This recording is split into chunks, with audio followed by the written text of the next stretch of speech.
Rising, streetcar, 4 hours in the office or the factory, meal, streetcar, 4 hours of work, meal, sleep, Monday, Tuesday, Wednesday, Thursday, Friday, and Saturday according to the same rhythm. It is far too easy to fall into a crisis of meaning in modern society. The "why am I doing this" question will arise when you are feeling you are doing nothing for either yourself or society. You feel as though nothing really matters. At the end of the day, the sun will just explode and this will all be for nothing. But to be blunt, I hate that line of thought. I really do. There's meaning in all things. Yes, even you. And all you got to do is just find it. Personally, I am of the opinion that all men should find their meaning, whatever it may be. It could be in your family, friends, art, education. There are so many different things you can put meaning into. But I digress. I suppose I should start with why so many people are falling into a crisis of meaning. And that would rather be hard to pinpoint, seeing that we have much more food, much more comfort, much more security, and far less death compared to what our forefathers had to go through. So what did those who come before us have that we today have not? My thoughts: a strong sense of community. Today people are crammed together so tightly. Every face melts together. You don't know these people and they do not know you. So you are in a sense alone, even with so many people around you. Man is not meant to be alone.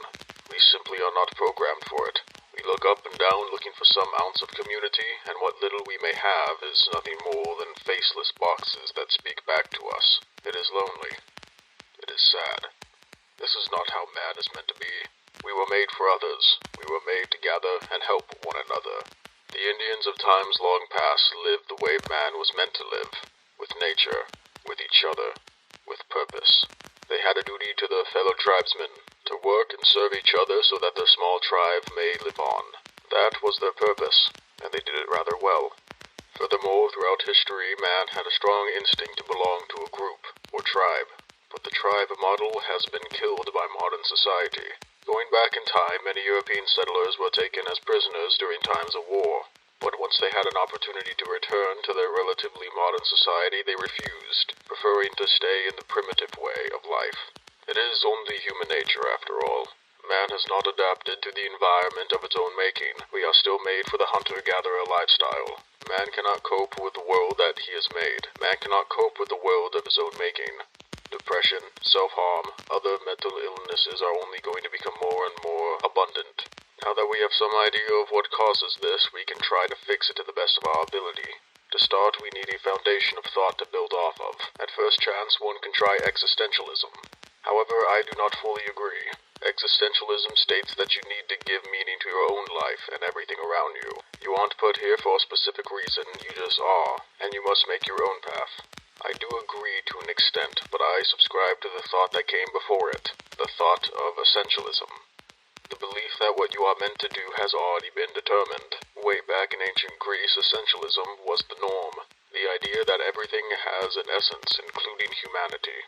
An essence is a set of core properties that makes a thing what it is. You can have a helmet, whether it be made of plastic or steel, it covers your melon from harmful impacts. If you just put a hairnet over your head, it won't protect you from much of anything.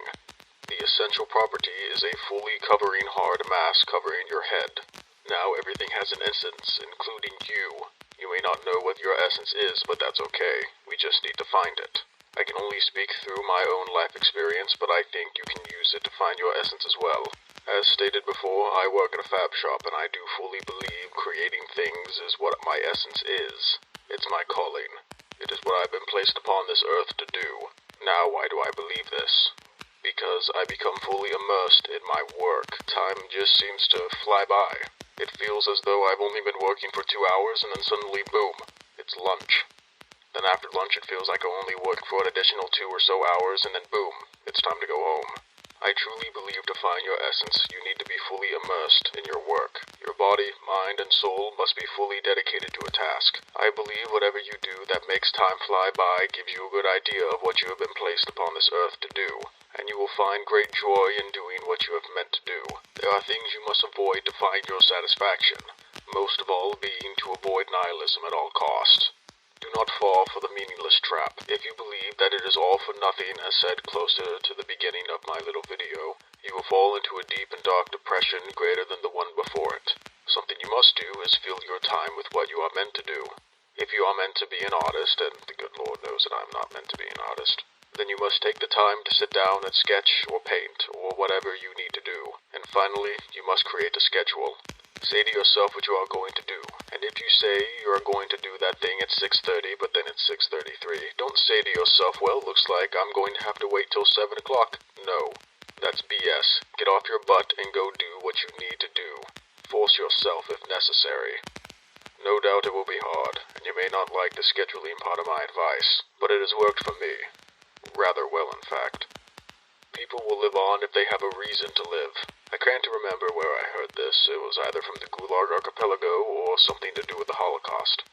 But it was said that the people who survived held out hope that they would see their families, that they would see freedom, they would see the end of their hardship. Having a picture in your mind, having something to live for, made them unbreakable, and they made it to the end. And I know you can do it as well. Now, take care.